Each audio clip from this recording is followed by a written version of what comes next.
Analisem o fluxo cinético desse caos urbano paulistano. Proclamamos a emancipação financeira em podcasts vazios, mas negligenciamos o axioma primordial da biopolítica. A matriz energética é a base de toda a soberania individual.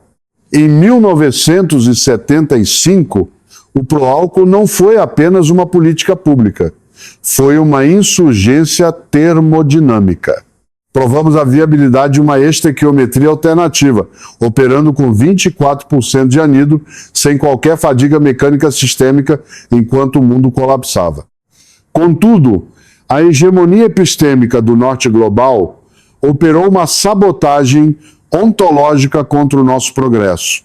A soberania que forjamos há 8 décadas foi sequestrada por um paradigma de escassez programada. O cartel petroquímico estabeleceu um monopólio psicossocial, convertendo o hidrocarboneto fóssil em uma coleira invisível. Eles não vendem apenas combustível, eles vendem a sua dependência macroeconômica e existencial.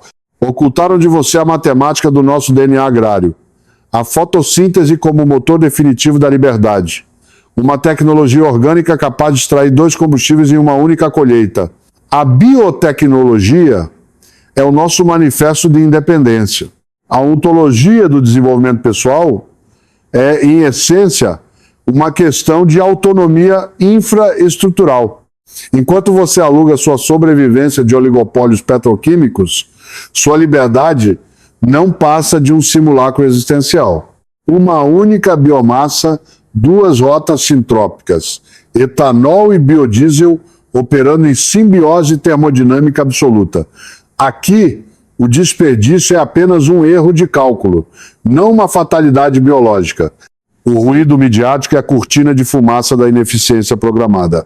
O cânhamo industrial não é uma pauta ideológica, é um imperativo técnico que a hegemonia fóssil tentou obliterar do seu léxico produtivo. Observem o limiar de fitocannabinoides, inferior a 0,3%. Descartem o entorpecimento metafórico. Esta não é a planta da alucinação, é a planta da Revolução Industrial Brasileira. A equação é irrefutável. Um único acre de solo gerido sob lógica soberana transmuta-se em independência energética total. Permitam-me decompor a bioquímica desta alforria sistêmica. Fase 1. O arcabouço lipídico. Estas sementes não são meros grãos. São reservatórios de soberania contendo até 35% de óleo de alta viscosidade cinemática, mediante uma prensa helicoidal e a precisão da transesterificação com metanol e hidróxido de sódio. Decantamos o fim da sua dependência das petroleiras transnacionais. Não é retórica, é rigor acadêmico.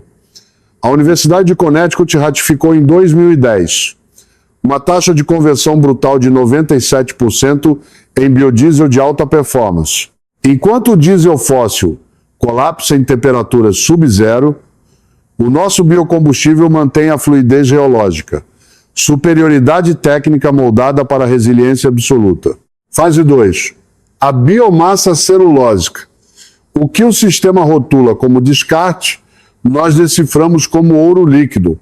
Cada talo é substrato para a próxima revolução do etanol nacional. Ao submetermos o complexo lignocelulósico à hidrólise enzimática, transmutamos o resíduo fibroso em etanol de 2ª geração, a molécula de maior entropia positiva e pureza na termodinâmica agrária brasileira.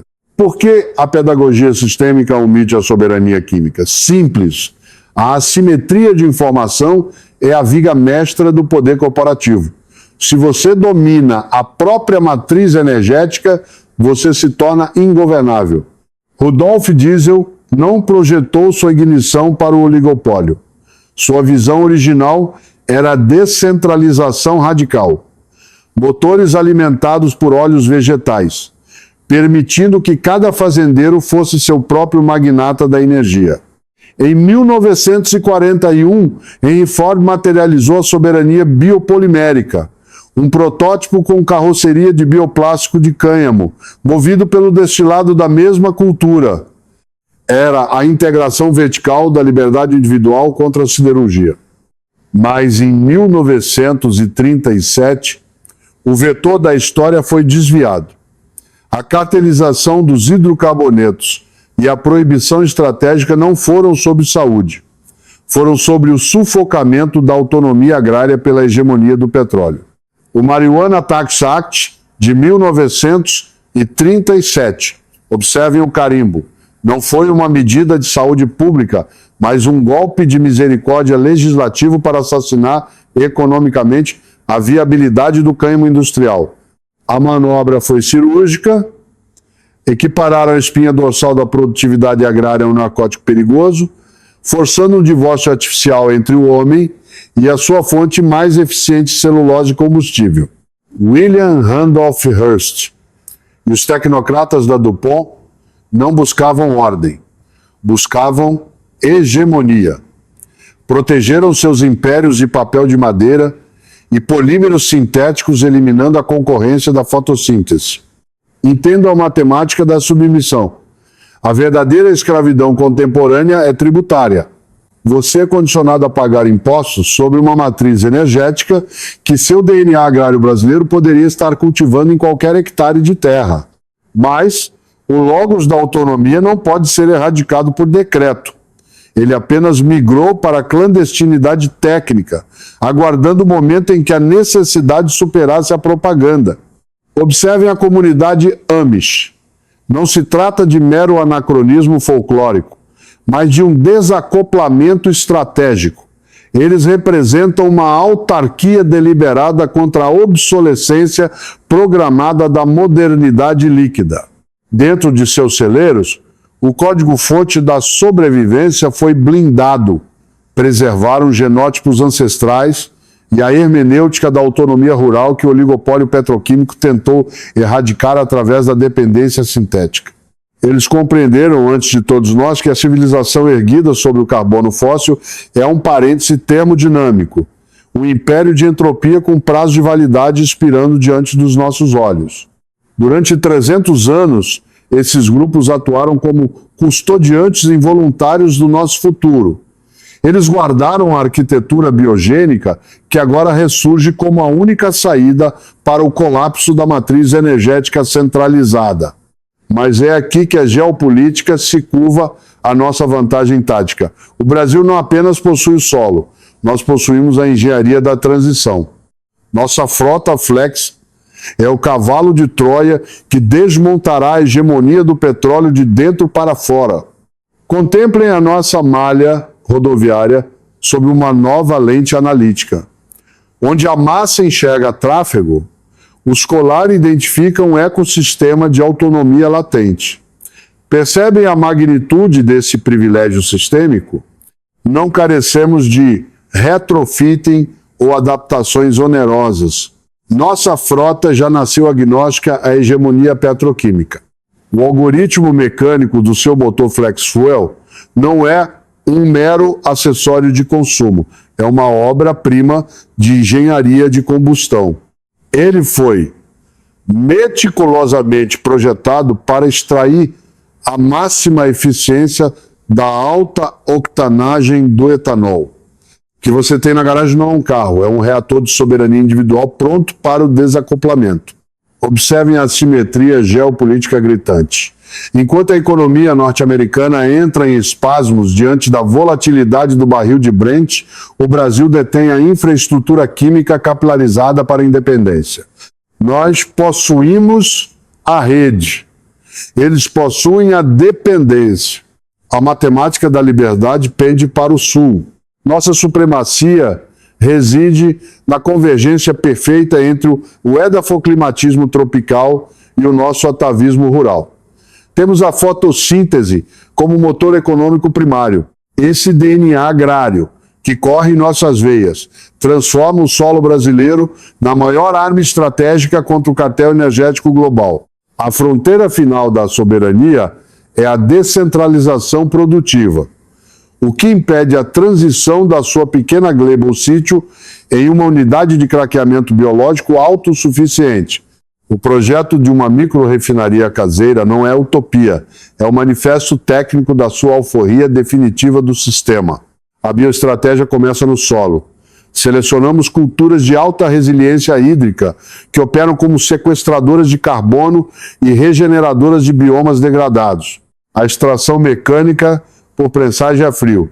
Aqui, o óleo vegetal bruto torna-se o seu combustível de transição, alimentando o maquinário agrícola sem o pedágio das refinarias. A microdestilação modular. Através da fermentação enzimática do resíduo celulósico, você gera o vetor energético de 100 octanas para a sua frota flex. Autossuficiência motriz absoluta. A verdadeira alquimia moderna não busca transmutar chumbo em ouro, ela transmuta biomassa em soberania cinética. É o fim da escravidão do preço na bomba. A matemática da soberania exige o desacoplamento sistêmico. Quando você corta os fios da dependência corporativa, o seu custo marginal de vida desaba. Isso é o verdadeiro desenvolvimento pessoal. Observar o totem do oligopólio. O preço que reluz no poste não é o valor da energia, mas o imposto da vossa inércia cognitiva. Eles monetizam a vossa ilusão de conveniência. A vossa ignorância é a pedra angular do balanço patrimonial deles. Enquanto o asfalto sangra a capital, o homem da terra transmuta a biomassa em potência. O produtor brasileiro, forjado na resiliência das safras, não apenas sobrevive ao caos macroeconômico, ele agora dita a termodinâmica do próprio destino. A arquitetura jurídica está em metamorfose. A convergência entre o cânhamo industrial e a desregulação energética global abre um vácuo de soberania. O Brasil, com seu fotoperiodismo privilegiado, é o epicentro dessa disrupção fitoquímica. Não vos iludais. A hegemonia petroquímica não renunciará ao seu suzeranato sem uma retaliação sistêmica. A assimetria de informação é a trincheira inicial desta guerra pela vossa autonomia cinética. A balança da história pende para o descentralizado. Cada microlitro destilado em solo soberano é uma cédula de repúdio ao leviatã financeiro. A vossa liberdade não se pede. Ela se processa molécula por molécula. Observem o paradoxo. Henry Ford vislumbrou a autarquia absoluta, enquanto os Amish preservaram a ética da resiliência pré-industrial. Nós unimos a visão desse gênio industrial com a tenacidade de um povo que jamais aceitou a submissão tecnológica. E aplicamos essa síntese ao único povo que por décadas operou sob a égide da fotossíntese líquida. O passaporte brasileiro não é apenas um documento, é um título de propriedade sobre a maior matriz energética renovável do planeta. Quem detém a custódia da sua mobilidade?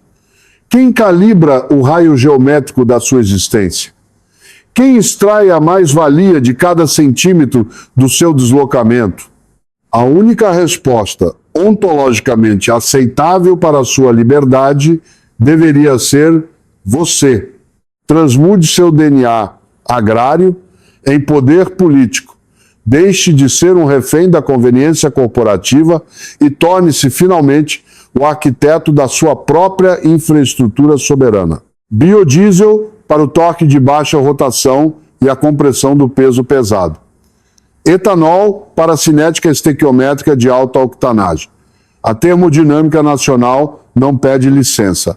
Ela dita o ritmo. Cada sulco arado na terra é um ato de insurgência contra a hegemonia petroquímica. A soberania individual não é uma ideia abstrata. Ela reside na posse física do solo sob seus pés e na conversão da biomassa em poder.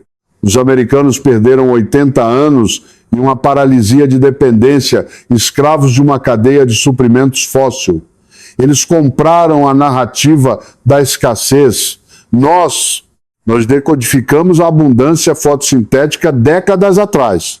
O motor flex na sua garagem não é um comodismo da indústria automotiva, é o seu manifesto de desacoplamento sistêmico. A tecnologia de libertação não está vindo, ela já pertence a você. Se o arcabouço normativo evaporasse amanhã e você convertesse um único hectare em autonomia absoluta, você teria a coragem de dominar a matemática da sua própria liberdade?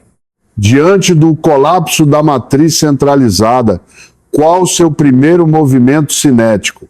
Abasteceria a caminhonete de carga, o seu vetor de logística primária para o transporte de excedentes, o trator, essa extensão mecânica do seu DNA agrário, que rompe a inércia da terra para garantir a autossuficiência calórica? Ou priorizaria o gerador estacionário, o dispositivo que transmuta biocombustível em fótons, blindando seu domicílio contra a entropia e as oscilações da rede nacional? Exponha sua escolha tática nos comentários.